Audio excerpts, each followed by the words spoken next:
আমি ফাতেমাতুজ জোহরা জুয়েনা। আমার স্বামী মোহাম্মদ কবিরুল ইসলাম রিমন 25শে জুন মারা গেছে। গত কয়েক মাস ধরে আমার স্বামী রিমন এবং আমার বিরুদ্ধে গোপনভাবে মিথ্যা প্রচারণা, জালিয়াতি এবং আমাদের বৈধ সম্পত্তির অধিকার কিনে নেওয়ার চেষ্টা শুরু করেছে আমার শ্বশুরবাড়ির লোকরা। পরিস্থিতি এতটাই আমাকে জানিয়ে দেয় যে আমাকে এবং আমার 11 বছরের কন্যা রিয়ানাকে নিরাপত্তাহীন অবস্থায় পেয়েছি। তাই আমি আজ মিডিয়া এসে সত্য তুলে ধরতে এবং ন্যায় বিচারের দাবি জানাচ্ছি। মূল অভিযোগ, আমার স্বামী মৃত্যুর পর শ্বশুরবাসার সদস্যরা, মাতা, পিতা, ভাই বোন মানে দেবর, ননদ এবং আরও আত্মীয় স্বজন মিলে আমাদের ফ্ল্যাট, বাড়ি, ব্যাংক হিসাব, এফডিআর এবং ব্যবসায়িক কাগজপত্র দখল করে নিয়েছে। উল্লেখযোগ্য কাগজপত্র ও দলিলে আমার স্বাক্ষর নকল করে জমা দেখানো হয়েছে। ব্যাংক ও ব্যবসায়িক কাজগুলোকে আমাকে সম্পূর্ণ অজ্ঞাত করে সিদ্ধান্ত নেওয়া হয়েছে। 32 ইঞ্চি জেভিকো টিভি এখন মাত্র 15,000 টাকায়, সাথে পাচ্ছেন 3 বছরের প্যানেল ওয়ারেন্টি। নমিনি ও উত্তরাধিকার সংক্রান্ত কাগজগুলো আমার অবহিত না করেই করা হয়েছে। আমার মেয়েকে মানসিকভাবে বিপর্যস্ত করার জন্য পরিবারের সদস্যদের কাছে জঘন্য আচরণ ও ভয়ভীতি প্রদর্শন করা হয়েছে। এতে মেয়ের মানসিক স্বাস্থ্য ক্ষতিগ্রস্ত হয়েছে। আমার স্বামীর মর্যাদা ও সুনাম ভুলভাবে ক্ষতিগ্রস্ত করা হচ্ছে, মিথ্যা অপপ্রচার চালানো হচ্ছে। প্রমাণ আর তথ্য আছে আমার কাছে, সিসিটিভি ফুটেজ, ফোন, নথি, ব্যাংক রিপোর্ট, দলিল নথি, অনিয়মের আমানত আছে। কিছু কাগজপত্র, অডিও, ভিডিও রেকর্ড আমি সংগ্রহ করেছি। মৃত্যুর আগে আমার স্বামীর চিকিৎসা রিপোর্ট ও পারিবারিক ঘটনার বিবরণ সংক্ষিপ্ত আছে, প্রয়োজনে উপস্থাপন করা হবে। আমি যা চাই, দ্রুত ও স্বচ্ছ কাগজপত্র তদন্ত, ব্যাংক, দলিল, এফডিআর ও নমিনি সংক্রান্ত সকল রেকর্ড খতিয়ে দেখা হোক। ন্যায্য ফৌজদারি ও দেওয়ানি ব্যবস্থা গ্রহণ, জালিয়াতি, নকল স্বাক্ষর, সম্পত্তি আত্মসাৎ ও মানসিক অত্যাচারের বিরুদ্ধে উপযুক্ত আইনি পদক্ষেপ গ্রহণ করা হোক। আমার এবং আমার কন্যার নিরাপত্তা ও মৌলিক অধিকার নিশ্চিত করার জন্য প্রশাসনিক সুরক্ষা দিন। মিথ্যা অপপ্রচার ও মানহানি বন্ধ করতে এই সকল দাবিতে বিরুদ্ধে সাধারণ আইনি পদক্ষেপ নেওয়া হোক। সত্য উদ্ঘাটনের জন্য স্বচ্ছ, স্বাধীন তদন্ত, প্রয়োজন হলে আদালত ও প্রশাসনিক তদন্ত করব। আমি চাই না কোনো ভিন্নতা, চাই না ন্যায়, আমার স্বামীর সুনাম, আমাদের অধিকার ফিরিয়ে দিতে। আমার গোটা সংগ্রহ করা প্রমাণ ও নথি সামনে উপস্থাপন করে আমি লড়াই করব।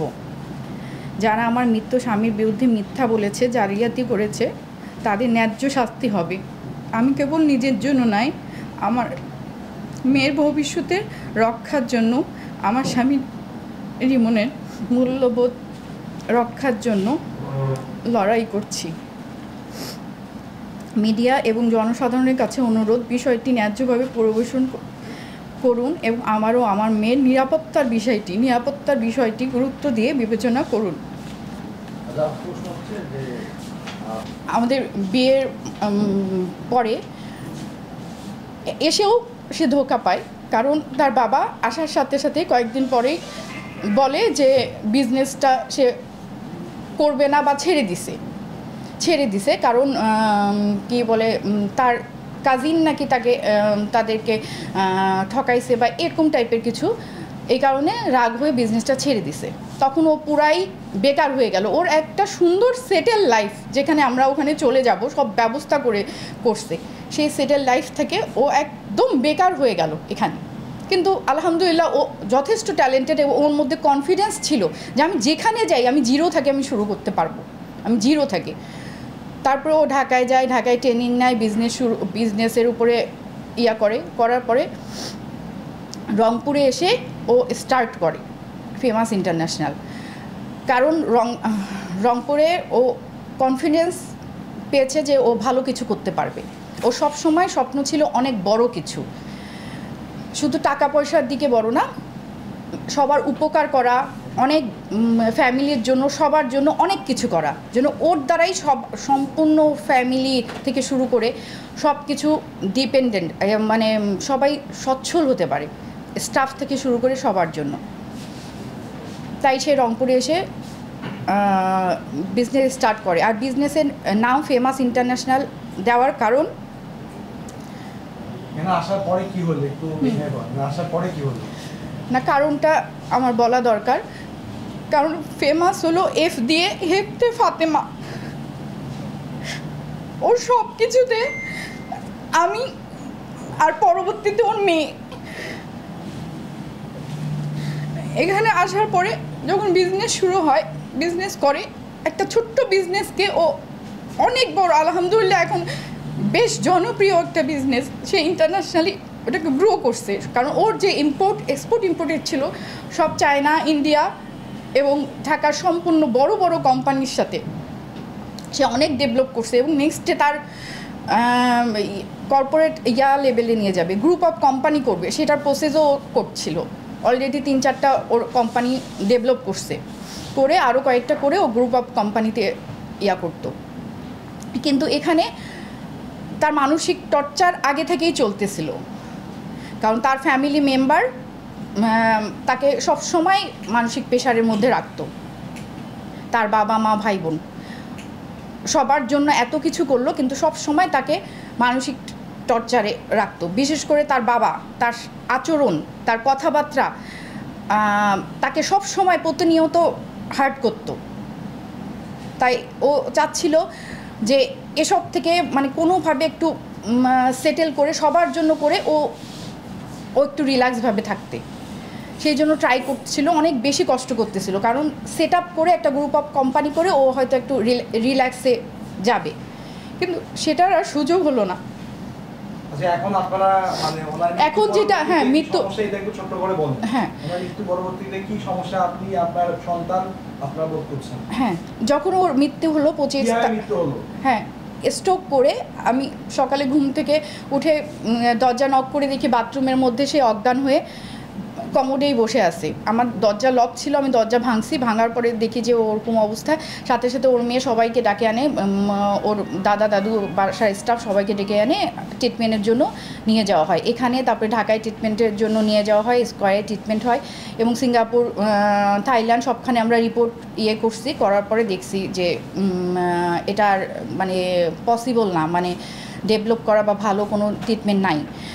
তারপর তো এইভাবেই সে মৃত্যুবরণ করলো স্কয়ারে। আমরা বাসায়, আমি এটাই বলতেছি, তারা আমাকে গাড়ি ভাড়া করে ইউজ করতে বলছে, তারা আমাকে গাড়িও দেয়নি। লাস্ট আমি যেদিন বাসায় গেছি, আমার শীত আসতেছে, আমার মেয়ের কাপড় চোপড় এটার জন্য আমি কিন্তু ওখানে আর যাইনি। একদিন আসার পরে যেহেতু আমার মেন্টালি হেলথটা ইস্যু, আমার মেন্টালি হেলথকে ভালো রাখতে হবে দেখে আমার ফ্যামিলিতে থাকতে হবে, হাসি খুশির মধ্যে থাকতে হবে। ও এখানেই ভালো ছিল দেখে আমরা এখানেই ছিলাম। আসার সময় আমি আমার শাশুড়িকে সুন্দর করে বুঝাই আসছি। তারপরে যখন নিতে যাই, আমি যাই দেখে আমার ফ্ল্যাটে হ্যাজবল লাগিয়ে বড় তালা লাগাই দিছে, এবং যখন আমি চাবি চাই যে আমাকে দেওয়ার জন্য, তারা আমাকে চাবি দিচ্ছে না, বলছে সব কিছু সমাধান হবে, আলোচনা হবে, এই হবে সেই হবে, এত কিছু। আমি বলতেছি আমাকে চাবিটা দেন, আমার দরকারি জিনিস নিয়ে যাই। আর রিয়ানা যেহেতু আছে, ওর সামনে আমার কথা বলা যাবে না, ও মেন্টালি আপসেট, আর এগুলা বিষয়ে কথা বললেই সমস্যা। তাই আমি চাবি না নিয়ে আমাকে চলে আসতে হলো। এবং সে আমার সাথে আমার ননদ অনেক খারাপ ব্যবহার করলো। আর তার আগেও আমার সাথে অনেক খারাপ ব্যবহার করছে। সেই আমার মেয়ে ভয় পাইছে, আর সে সাহস পাচ্ছে, কারণ তার হাজব্যান্ড প্রশাসনে আছে, এবং তাদের প্রশাসনে পাওয়ারের জন্যই তাকে বিয়ে দেওয়া হয়েছে, এবং সেই প্রশাসনে পাওয়ারের আমার সাথে খারাপ ব্যবহার করছে, এবং এসব করার সাহস পাচ্ছে। থ্রেট দিচ্ছে যে আমাকে বাসার সীমানায়ও না আসার জন্য, সেখানে আমার বাসা সব কিছু থেকে আমাকে বঞ্চিত করছে। আমার দাবি বা আমার এখানে আসার একটাই কারণ, যে আমার হাজব্যান্ড যে এত সৎ, নিষ্ঠাবান এবং ভালো ছেলে ছিল, ভালো ছেলে যে এত মানুষের জন্য করছে, তার নামে এরকম অপপ্রচার করা যে সে ভুল করছে এবং তার নাম নিয়ে জন্য অন্য কারোর সাথে জালিয়াতি করতে না পারে, যেহেতু এটা অনেক বিশাল একটা কোম্পানি, অনেক বড় বড় কোম্পানির সাথে লিঙ্ক, অনেক কাস্টমারের জীবন এখানে আছে, অনেক স্টাফের জীবন আছে, তারা জন্য অন্য কারোর সাথে কোনো জালিয়াতি না করতে পারে। আপনি এখন সর্বশেষ হচ্ছে যে আপনি এখন কি চাচ্ছেন, মানে হচ্ছে যে বিচার চাচ্ছেন? আমি আপনাদের কাছে ওটাই তো আমি বলছি, এটাই বলছি আমি, আমার যেটা আইনি, আমি আইনের উপরে সম্মান আছে আমার, আর এবং আমি সব কিছু চাই আইন অনুযায়ী, সত্যের জন্য এবং লিগাল ওয়েতে। এ কারণে আমি আইনের কাছে সাহায্য নিয়েছি। আমার আপনাদের কাছে যে সাহায্য, আমি যে ইনসিকিউর ফিল করছি, কারণ আমার মেয়ে আর আমার যে ইনসিকিউর, যেহেতু এখন যেহেতু মিডিয়ায় চলে আসলো, এটা কিন্তু আরও অনেক বেশি রিস্ক আমাদের জন্য, কারণ আমার মেয়ের জন্য, কারণ আমার কাছে তো এখন আমার মেয়েটাই সব, কারণ আমার হাজবেন্ড তো নেই। আপনি শ্বশুরবাড়ির লোকজন বলছেন, শ্বশুরবাড়ির লোকজন বলতে কারা, নামগুলো? সবাই, হ্যাঁ, আবুল কালাম আজাদ আমার শ্বশুর, কিসমত আরা বেগম আমার শাশুড়ি, ইসরাত জাহান আমার ননদ, মামুনুর রশিদ আমার দেবর, বেনজির বাড়ি আমার যা, আর আমার খালা শাশুড়ি সানজিদা সুমি। সে সব সময় আমার ফ্যামিলিতে আমার যে সম্পর্কটা ছিল আমার শ্বশুর শাশুড়ি বা সবার সাথে। প্রশাসনের নামটা না, না, আমি মিডিয়ার সামনে তার নাম প্রকাশ করে তার আমি চাকরির রিস্ক আমি করতে চাচ্ছি না, আমি কারো ক্ষতি করতে চাই না, কখনো চাই না। হ্যাঁ, হ্যাঁ, ঠিক আছে।